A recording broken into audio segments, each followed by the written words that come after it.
All right, we are back on the Real News Radio. If you'd like to call in during this segment, feel free to give us a call. Again, the phone numbers are 1-866-986-6397. If you'd like to call in, that is the number you will need to use. So we'd like to hear from our listeners. And this was reported this past week, Reuters, April 2nd, 2009. A record 32.2 million people, 1 in every 10 Americans, receive food stamps at the latest count, the government said on Thursday.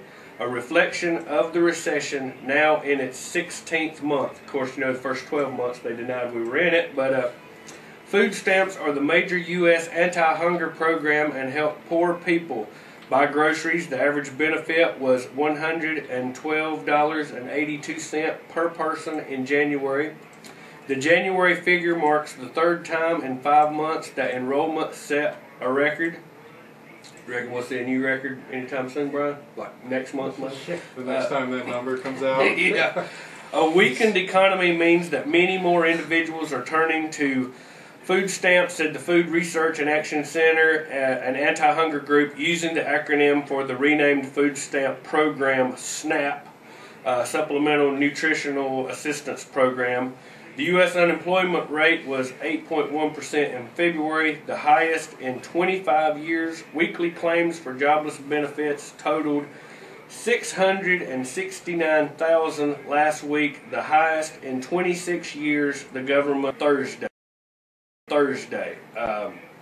Again, this whole economic collapse is by design. It's not an accident. It's done by traitors to the Constitution. It's done by elite criminals. The American people need to get up out of the easy chair and stand up and say, no longer will we accept this sham of a government that's running us into the ground, is erasing our wealth, is destroying our economy, is offshoring our jobs, and is filling our borders with illegal aliens and refuses to do anything about it.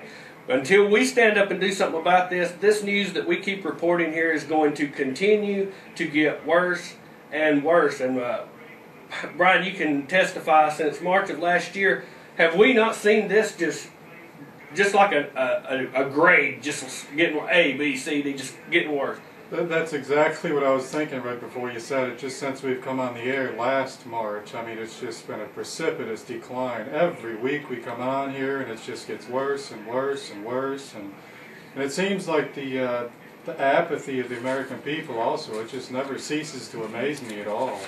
No matter how bad it gets, people just, well, at least gas prices have come down. I may not have a job to get to, but at least, you know, gas has come down $1. Well, let's go to the phones. You're on the Real News. Hey, how you doing?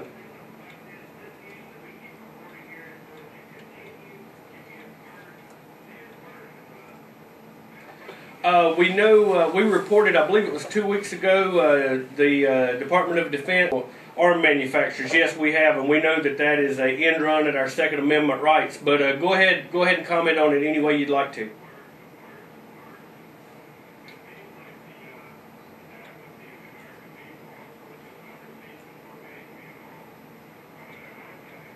Okay, well, I didn't know it was up in the air. I thought the DOD had just made that decision and that was it. So that's good news. I did not know that.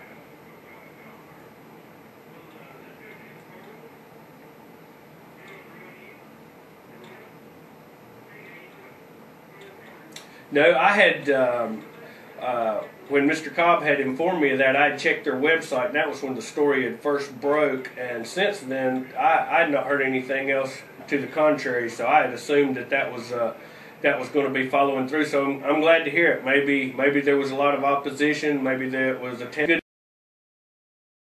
good news. At least we've got that one going for us.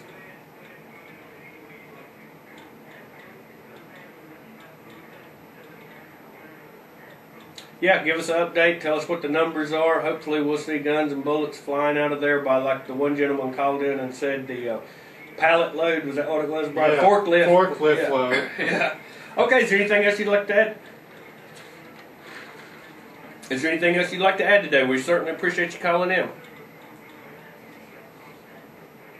Okay, great, and we will let everyone know for sure all the information. You can't get the permit less than 7 days or more than 10 days of the event, so that's why I'm having to wait till Monday. And but we certainly do appreciate that. We want everyone to come out, and we want to let. There's going to be Tea Party events all across the country, so we want to do our fair share here in Statesville, North Carolina. So we certainly do appreciate you calling in. Thanks. And again, if you'd like to call in, we're going to take phone calls this segment, which will end at right 2 minutes to 10. So if you'd like to call in, 1-866-986-6397, and we'd love to get your phone calls. If anyone would like to comment on Easter, if there's any pastors out there and they're taking part in Easter egg hunts, I'd love for you to call in and talk about it with me just a little bit. I'd like to hear your side of it. So until we get some phone calls, Brian, you got some news you want to go ahead and go with? Well, I just wanted to also comment, if what our caller was saying is in fact true, that had been reversed. I mean, that's just one more, breakthrough from our reporting on this. Yeah, this is that Missouri memo that Alex Jones broke several weeks ago. He broke the story at Glenn Beck, Rush Limbaugh. They covered it, and actually it was ultimately reversed, or at least shamed for the Missouri governor to come out and have to speak about it. Alex Jones broke the story. So if we all band together and stick together and stand together, we maybe can affect some change. To do otherwise is just to sit back and take it. The price of liberty is eternal vigilance. We need to remember that, folks. And of course, I mean, these are extraordinarily positive signs that all our efforts are certainly paying off. We just need to keep on it. We can't just stop because we won one small victory and say, well, we won, let's go fishing now.